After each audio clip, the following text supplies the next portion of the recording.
This is a real narration based on a true story. All names have been removed for security reasons and out of deep respect for the personal privacy and safety of the individual involved. Some details have been adjusted to protect identity. What you are about to read will shake you. A young woman who once set fire to the Bible in front of hundreds of people, smiling while it burned, is today a woman who reads that same Bible every morning and weeps with gratitude. If you have ever wondered whether God truly pursues a soul that has completely walked away, you need to stay. This story is proof. Drop a comment and tell us where you are watching and listening from. We want to know your city, your country, your corner of the world, so we can pray for you and your family together as one. I was 24 years old when I burned the Bible. Not in private, not in shame, in front of hundreds of people, with a crowd watching and a camera recording every second. I held that Bible over a metal trash can, struck a match, and watched the pages of the book I grew up with curl into ash. I smiled, and I felt nothing but relief. That was 8 years ago. Today, I am 32, and today, I cannot get through a single morning without that same Bible open in my hands, tears sometimes running down my face, wondering how God could love someone like me so relentlessly. This is that story. I grew up in a small Ohio town where church was not just religion, it was a fabric of everything. My mother taught Sunday school for over a decade. My father served as a deacon. I was baptized at age 9 in a white robe, the cold water swallowing me whole. I came up gasping and smiling. The whole church clapped. Jesus was real to me then, simple and unshakable. But if I am honest, my faith was more about belonging than it was about knowing God personally. I loved the community, the warmth, the songs, the friendships. Jesus was like the air in the room. I believed he was there, but I never stopped to breathe him in deeply. College changed everything. 3 hours from home, surrounded by thousands of strangers, I felt the loneliness like a physical weight on my chest. The churches I visited were cold and enormous. Nobody noticed me. I stopped going within weeks, telling myself I would return when things settled. They never settled. I drifted. That was when I met someone, a fellow female student, a Muslim woman, full of certainty and peace that I had never seen before. She prayed 5 times a day without apology. She bowed in library corners without embarrassment. Something about her absolute confidence drew me in like a moth to a flame. She introduced me to her community. They were warm, welcoming, and armed with answers. They told me the Bible had been corrupted over centuries. They showed me what looked like contradictions in the scriptures. They told me Islam was a final, uncorrupted truth, the completion of everything. I was 19, lonely, searching, and had no deep roots to hold me. I believed them. I stopped calling home honestly. I made excuses when my mother asked about church. I broke off a relationship with a good man who had loved me faithfully. I told him his prayers were unnecessary. I still regret the cruelty in those words. By the time I turned 20, I had taken the Islamic Declaration of Faith at an Islamic center near campus. The room erupted in cheers. Women hugged me. I felt chosen, special, like I had discovered a hidden treasure that the world was too stubborn to find.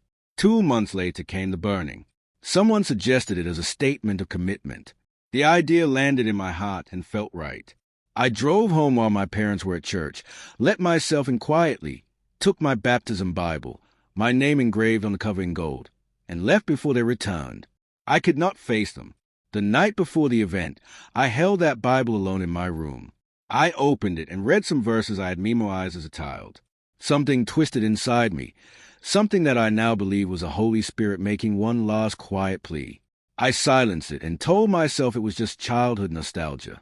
The next afternoon, I stood before over 200 people. I gave a speech about Islam clarity versus Christianity's confusion. Then I held up that Bible, placed it in the trash can, struck a match, and let it burn. The crowd cheered. Someone recorded it. By morning, the video had thousands of views. My parents saw it. My mother sent one text.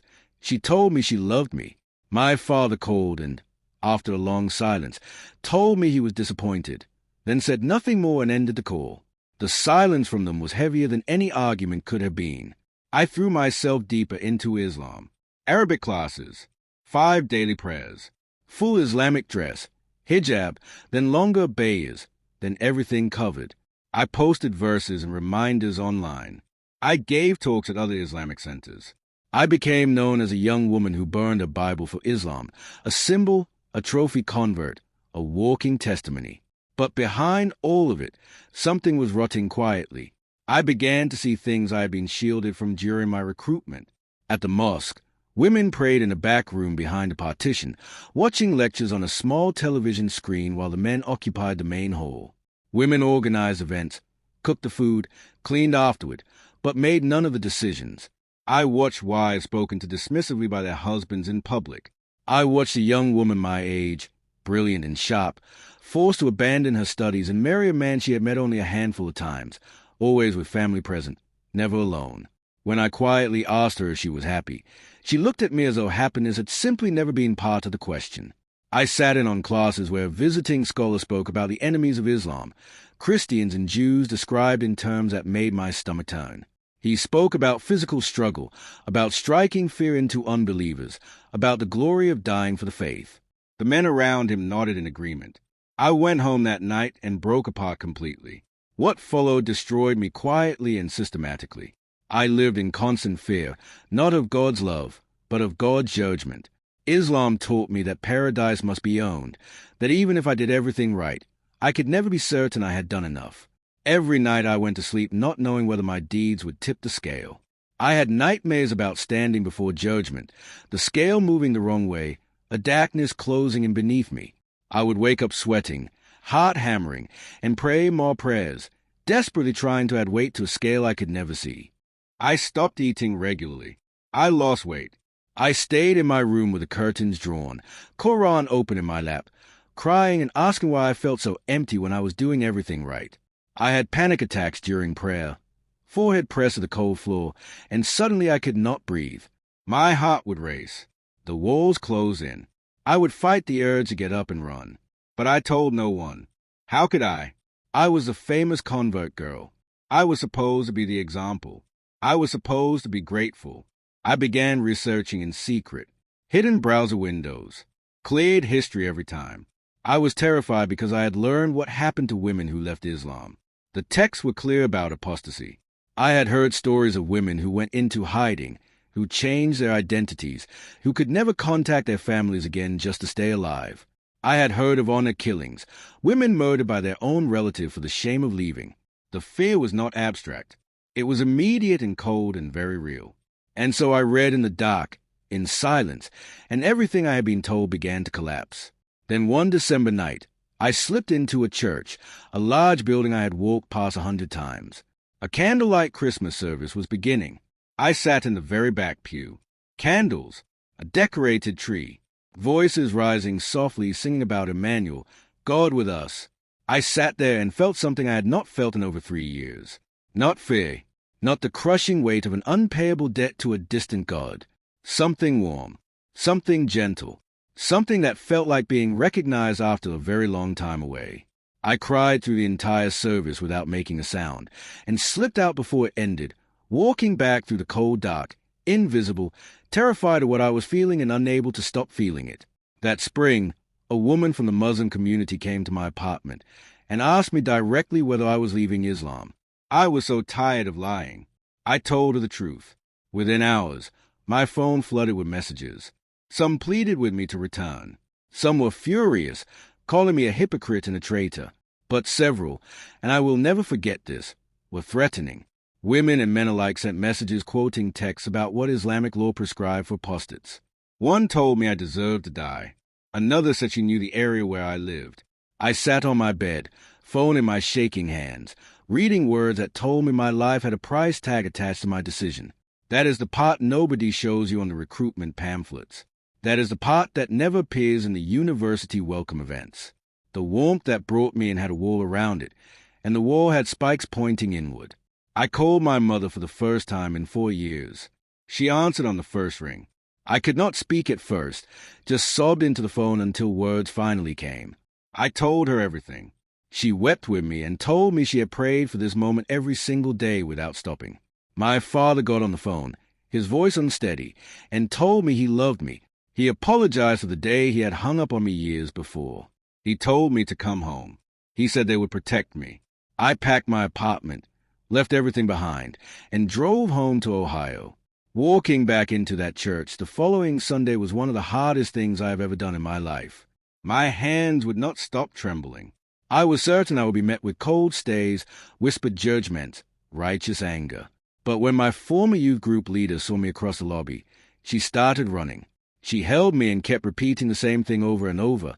She kept telling Jesus, "Thank you, thank you, thank you." And she held me the way you hold something that was nearly lost forever. Nobody mentioned the burning. Nobody condemned me. One by one, people came and told me they had been praying for me by name. An older woman took both my hands in hers and told me she had never stopped, not a single day, from the moment she saw that video. She told me she knew that a Bible was paper and ink, but that Jesus himself was a living word, and Jesus could never be burned. The pastor's sermon that morning was about the prodigal son, the father who saw his child coming from far away and ran. The father who would not even let her finish a rehearsed speech of unworthiness. The father who called for the robe, the ring, the celebration, not because she earned it, but because she was home. I sat in that pew and felt 4 years of terror lift off my shoulders like a coat I had been wearing inside a burning building. In time, my husband and I started a ministry together. We collect Bibles and distribute them to underground churches in countries where they are banned, to persecuted believers in North Korea, China, and across the Muslim world. We have sent over 10,000 Bibles since we began. I burned one. God returned 10,000. We have a daughter now. Her name means grace, because grace is the only word that honestly covers my entire story. To every Christian reading or watching this, please pray today for those persecuted for their faith, those receiving death threats, those in hiding, those whose own families have turned against them for choosing Jesus. Pray for someone you know who is still lost. Do not stop. My family never stopped, and it brought me home. If you need to come home today, say this simply and mean it. Jesus, I believe you are Lord. I believe you died for me and rose again. Forgive me. I am coming home. I am yours. That is enough. He is already running toward you. Please share this story. Like it. Comment your location so we can pray together as a global family. And subscribe, because more stories like this are coming, and someone you love may need to hear the next one.